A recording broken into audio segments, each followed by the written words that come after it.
आता कोर्टाला सांगितलं की सत्यजित मुधोळकरने तुमच्या मुलीवर म्हणजे मंजिरीवर आशिष शिर्के नावाच्या माणसावरून संशय घेतला.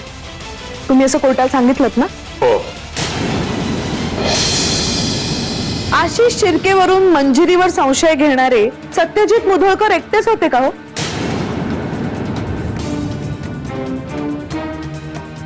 मिस्टर सरनाईक, सत्यजित मुधोळकर एकटेच होते का? नाही. तुम्हाला पण असं ठामपणे वाटत होतं ना की मंजिरी स्वतःच्या नवऱ्याशी प्रतारणा करते म्हणून?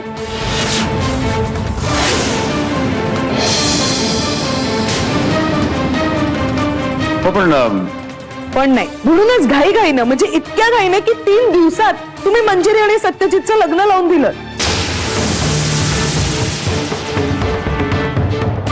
त्यानंतर तुम्ही कोर्टाला असं सांगितलं की सत्यजितनी मंजिरीवर संशय घेतला म्हणून तुमच्या बायकोला धसका बसला आणि त्यांना हार्ट अटॅक आला.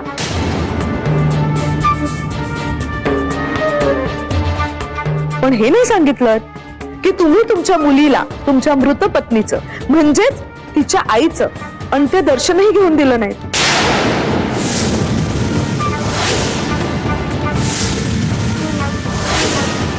Objection your honour. सरनाईकांचं त्यांच्या मुलीशी कसे संबंध होते त्याचा या केसशी काहीच संबंध नाही. संबंध आहे. मंजिरीच्या अवतीभोवती तेव्हा जे संशयाचं वातावरण होतं त्याला कारणीभूत सत्यजित मुधोळकरचा संशयी स्वभाव नाही, तर तेव्हाची परिस्थिती होती.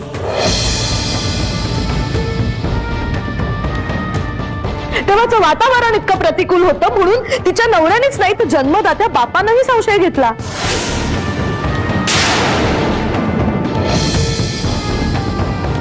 इनफॅक्ट त्यानंतर अनेकदा मिस्टर मुधोळकरांनी स्वतःच्या पत्नीची त्यांच्या वडिलांकडे मनधरणी केली ना मिस्टर सरनाईक? हो, खरंय.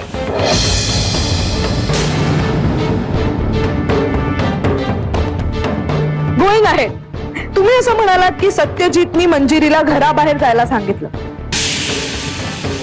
तर ऑनर, पती पत्नींच्या भांडणांमध्ये असं अनेक वेळेला होतं की ते दोघं एकमेकांना अशा काही गोष्टी बोलतात जे खरं तर त्यांना बोलायचं नसतं. मिस्टर सरनाईक, जेव्हा मिस्टर मुधोळकरांना हे कळलं की मंजिरी प्रेग्नंट आहे तेव्हा मंजिरीवर संशय असून सुद्धा त्यांनी घटस्फोटाचा निर्णय मागे घेतला, हो ना?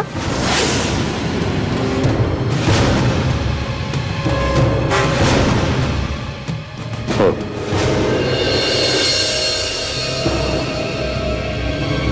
मंजिरी प्रेग्नंट आहे म्हणून तिची जीवापाड काळजी मिस्टर मुधोळकरांनी घेतली ना?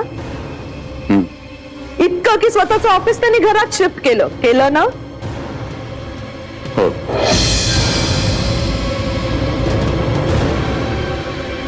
मंजिरीची प्रत्येक टेस्ट, प्रत्येक सोनोग्राफी या सगळ्याला मिस्टर मुधोळकर स्वतः त्यांच्या बरोबर होते?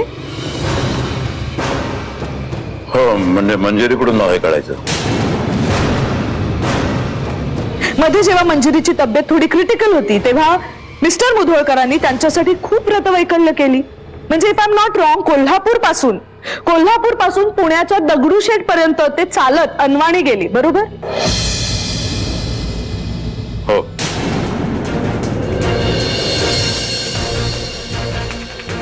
तरीही तुम्हाला असं वाटतं की हा माणूस एक नालायक नवरा आणि बेजबाबदार बाप आहे म्हणून?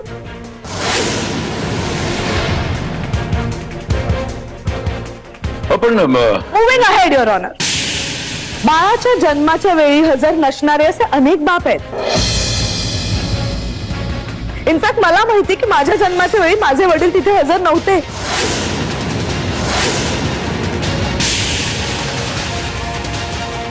ऍडव्होकेट महाबळे मगाशी असं म्हणाले की मंजिरीची प्रीमच्युअर डिलिव्हरी झाली, म्हणजे 7व्या महिन्यातच तिला बाळ झालं. त्यामुळे माझ्या क्लायंटनी निष्काळजीपणानं स्वतःच्या पत्नीला आणि होणाऱ्या बाळाला वारावर सोडून दिलंय असं काही झालेलं नाहीये. हा माझ्या क्लायंटचा बेजबाबदारपणा नाहीये, हा गुन्हा नाहीये.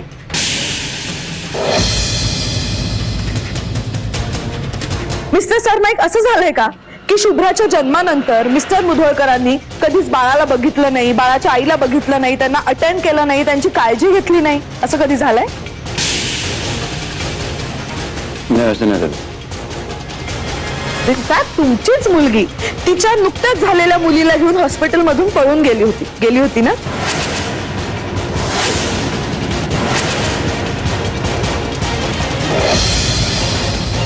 हो की नाही? तसं नाही, म्हणजे त्यावेळेस मंजिरीची मनस्थिती मंजिरीची मनस्थिती मी मंजिरीशी बोली. तुम्हाला जेवढं विचारलं तुम्ही तेवढंच सांगा. झालं होतं की नाही? हो, झालं होतं. तुम्ही मगाशी कोर्टाला असंही सांगितलं की मिस्टर मुधोळकर यांनी रात्रीच्या अंधारात तुमच्या नातीला पळवून नेलं. हो, मग तुम्ही कंप्लेंट केली असेल. कसली कंप्लेंट केली तुम्ही? अपहरणाची?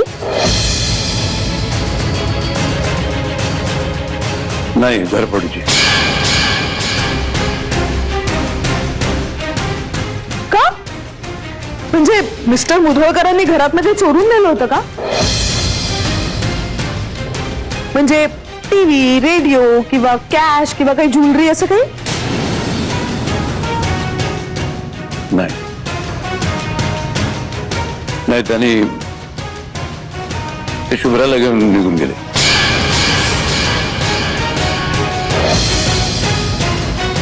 कुठे? त्यांच्या घरी. नाही, सॉरी, मला कळत नाहीये. म्हणजे आय एम जेन्युइनली कन्फ्युज्ड. एक बाप आपल्या सासरी जातो, आपल्या मुलीला तिथून घेतो आणि स्वतःच्या घरी जातो. ह्या सगळ्यात गुन्हा कुठे आहे? म्हणजे कायद्याने त्याला हे करण्यापासून बंदी केलेली नाहीये. हा, हे सगळं करत असताना तो निरोप ठेवायला विसरतो. हा त्याचा वेंधळेपणा आहे, गुन्हा नाहीये. आणि मुधोळकरांनी माझ्या नातीला पळवलं असं जो काही तुम्ही कंठशोष करताय, त्यावरनं काय वाटतंय की तुमच्या नातीला परत देण्यासाठी त्याने तुमच्याकडे खंडणी वगैरे मागितली. पण असं काहीच झालेलं नाहीये. नाही झालंय ना मिस्टर सरनाईक? नाही.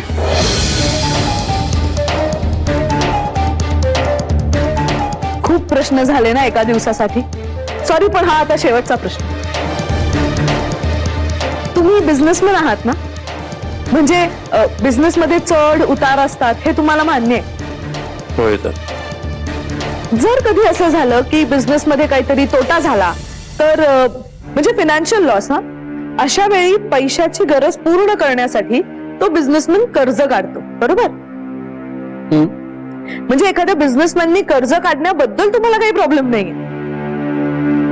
पण सत्यजित मुधोळकरनी कर्ज घेतलं याबद्दल तुम्हाला प्रॉब्लेम आहे. नाही, तसं नाही. मी मिस्टर मुधोळकर यांच्या घराचा लिलाव होत असताना तुम्ही त्यांना 10 कोटींची मदत केली. तर हे दिवाळखोर झालेले मिस्टर मुधोळकर यांनी हे 10 कोटी रुपये तुम्हाला कधी परत केले हो?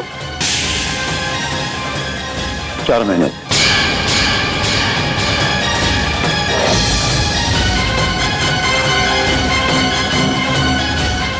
युअर ऑनर, एकतर कर्जबाजारी असणं हा गुन्हा नाहीये.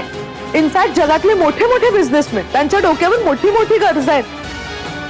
पण माणसाची पट ठरते ती कर्ज फेडीच्या क्षमतेवर. जो माणूस 10 कोटीचं कर्ज 4 महिन्यात परत करू शकतो त्याच्या फायनान्शियल सॉल्व्हन्सीवर शंका घेणं हा मुळातच एक जोक आहे. एनिवे, टू कन्क्लूड, माझ्या आशिलाला संशय ठरवणारे मुलीचे वडील स्वतः आपल्या मुलीशी किती वाईट वागलेत हे ते विसरतायत. अत्यंत थिल्लर गोष्टींना पितृत्वाचा मापदंड ठरवण्याचा प्रयत्न करतायत. माझ्या आशिलाच्या आर्थिक स्थितीबद्दल ज्याला काहीही माहित नाहीये ते त्याला दिवाळखोर असं ठरवून मोकळे झालेले आहेत. तो मला पूर्ण खात्री आहे की सन्माननीय न्यायालय या फुकाच्या धुरळांना स्वतःची दिशाभूल होऊ देणार नाही, तर फॅक्ट्स कडे जास्त लक्ष देईल. That's all your honour.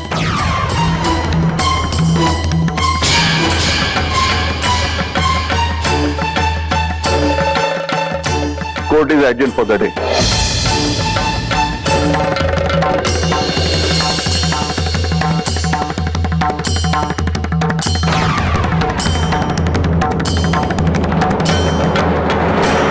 अनघाताई काय झालं? त्या झोपल्या आहेत. उगाच डिस्टर्ब नको आहे. अहो पण तुम्ही अशा बाहेर का उभ्या आहात? माझ्याबद्दल फार चांगलं मत नाहीये सत्यजितच्या आईचं. सत्यजित आणि मंजिरीच्या नात्यामध्ये जे प्रॉब्लेम्स आहेत त्याला मीच कारणीभूत आहे असं वाटतंय.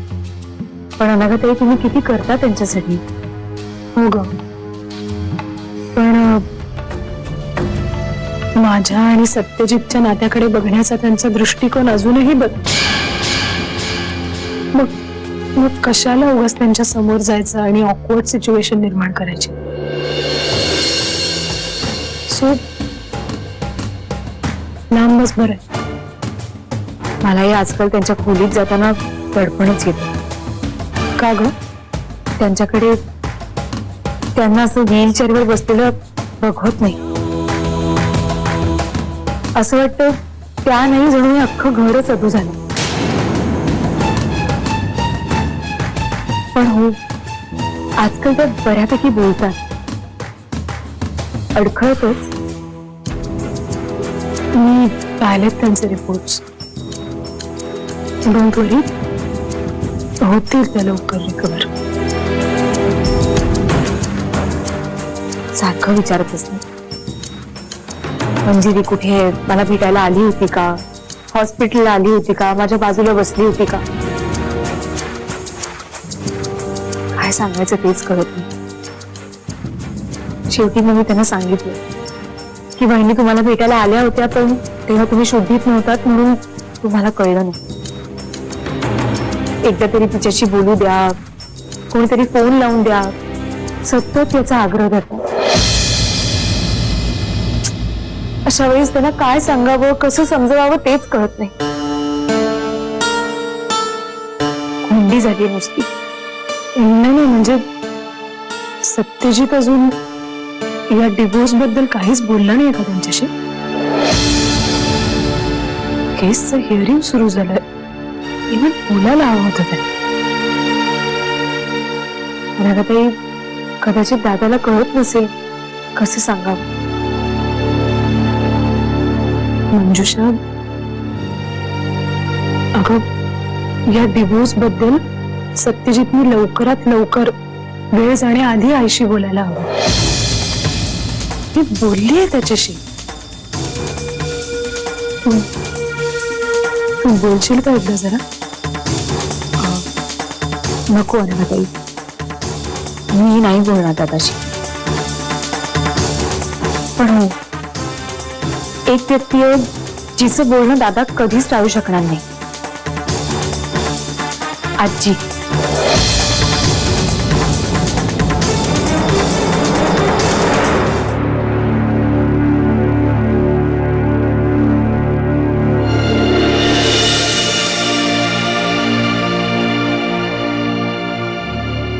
चांगलंच अडचणी आणले तिला आपल्याला. त्या मुधोळकरला एक्सपोज करता करता आपले नाजूक मुद्दे कोर्टासमोर येतील असं मी विचारच केला नव्हता. पण मला कमाल वाटते, साक्ष देताना तू सुद्धा चाचपडत होता. तुझ्या मुलीनं उलट तपासणे जे काही प्रश्न विचारले ना तेव्हा तू सुद्धा तिकडे होतास की. तुला सुद्धा ते खोडून नाही काढता. कसे खोडून काढणार रे? तिनं तर आपली दुखती नसच पकडली. मला वाटलं होतं ती काहीतरी छोटे मोठे मुद्दे काढेल, पण ती मला असे मुद्दे काढेल असं मला वाटलं नव्हतं. घडलेल्या जुन्या गोष्टी ती पण समोर आणेल आणि त्या गोष्टी आपल्याला अडचणीत आणतील याची कल्पना सुद्धा आली नव्हती मला. नाही, तिने खूप अभ्यास केलाय केसचा. मुधोळकरची बाजू मांडण्यात ती कमी पडेल असं मला नाही वाटत. नाही म्हणजे ती हुशार वगैरे मला माहित होतं, पण मला अडचणीत आणण्या इतकी हुशार असेल असं नव्हतं वाटलं. मला असंच वाटतं की मी तुझ्याऐवजी तिला माझी केस दिली असती तर बरं झालं असतं ना. Thanks for appreciating my daughter's ability. मला एक सांग, तू तिची तारीफ करतोयस का माझी निंदा करतोयस? मी फक्त खरं बोलते. आता माझ्या मनात जे आलं ते बोललो. डोंट वरी, तर सगळं व्यवस्थित होऊन जाईल. बघ, मी बाप बी बसलो ना फक्त घरी, कोर्टात नाही. आपण असं समजू की आजचा दिवस तिचा होता, नो प्रॉब्लेम. पण यापुढे तिला अशी संधी मिळणार नाही. माझ्यासारखा वकील अग्रेसिव्ह झाला तर किती अग्रेसिव्ह होऊ शकतो हे तिला लवकरच कळेल. डोंट वरी, लढाई अजून संपलेली नाहीये. आपल्या भात्यात अजून बरेच तीक्ष्ण बाण शिल्लक आहे. आणि हा, गुरुची विद्या गुरुलाच शिकवणं किती जड जाऊ शकतं ना, हे तिला आता कळेल.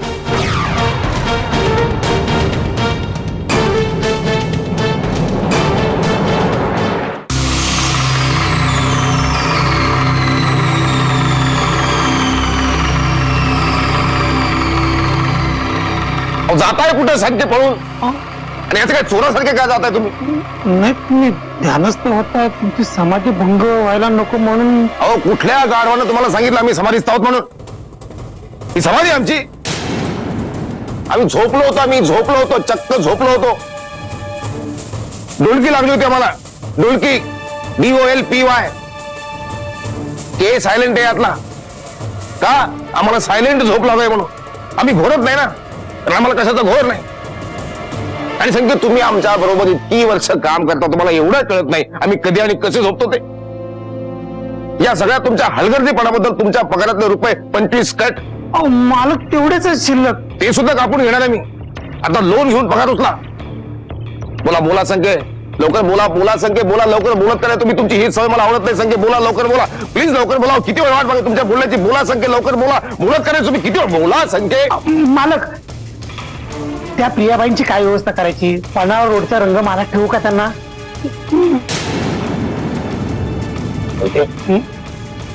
वाळवंटामध्ये काय ठिबक सिंचन करायचं? आणि त्या बाईला इथं रंगमाला ताणून इथं काय पाळणाघर उघडायचंय? नाही, मला वाटलं की आपल्या मर्जीतल्या आहेत ना बाईच. मर्जीतल्या आणि फिरजीतल्या संख्ये. मला आंब्याचं झाड माहिती, मला आंबा आहे. आणि तुम्हाला माहिती आहे संख्या, आम्हाला आंबा किती आवडतो. आणि तो जर पिकलेला रसरशीत असेल तर तो खाण्याची मजा काही आवडत असते. पण तो जोर पिकलेला आहे तोवरच खा.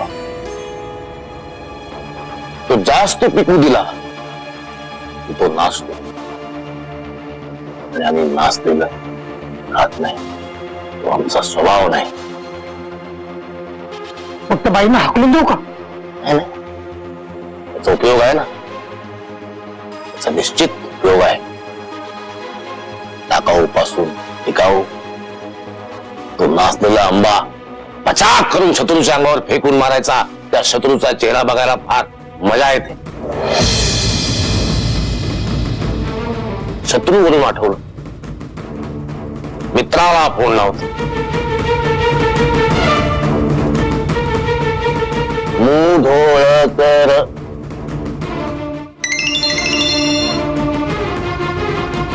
हॅलो. चाहूंगा मैं तुझे सांझ सवेरे, फिर भी कभी अब नाम को तेरे आवाज बरोबर लागत नाही. आवाज मैं न दूंगा. समोर असतास तर 5-10 रुपये घातले असते तुझ्या पिकेच्या वाडग्यात. पण आता फोनवरून आवाज मागतोयस, कसं करायचं सांग? ऑनलाईन ट्रान्सफर करू? Joking, online joking. This is new style of joking, online joking. आवडलं आपल्याला मुधोळकर? पूर्वक आवडलं. आनंद असो दुःख असो, तुमचा सेन्स ऑफ ह्युमर कायम जागरूक असतो.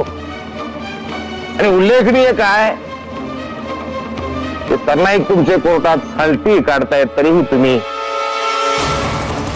जोक मारताय. देवानं निर्माण केलेला सगळ्यात मोठा जोक पलीकडून फोनवरून बोलतोय माझ्याशी. त्याच्यासमोर मी काय जोक मारणार? कोर्टात तेवढा मार खाऊनही अक्कल नाही आली अजून. कोण देत रे या बातम्या तुला? चालती काढली, कोर्टात मार खाल्ला, काय स्वप्न पडतात का हल्ली तुला माझे? ते सोडा हो. मी हे बोलायला फोन केला होता की आम्हाला तुमच्याबद्दल अतिशय काळजी वाटते, चिंता वाटते तुमची. आम्हाला अति आदर आहे तुमच्याबद्दल आमच्या मनात, म्हणून एक सहानुभूती म्हणून फोन केला होता. सिम्फनीच बी सायलेंट. भुंकून दमला असशील तर ठेवू फोन? नाही, कारण माझी व्हायची ती करमणूक झाली. कसं आहे, डोंबाऱ्याचा खेळ कितीही आवडत असला तरी तो बघत आपण दिवसभर उभं राहू शकत नाही ना. बरोबर, अतिशय बरोबर आहे.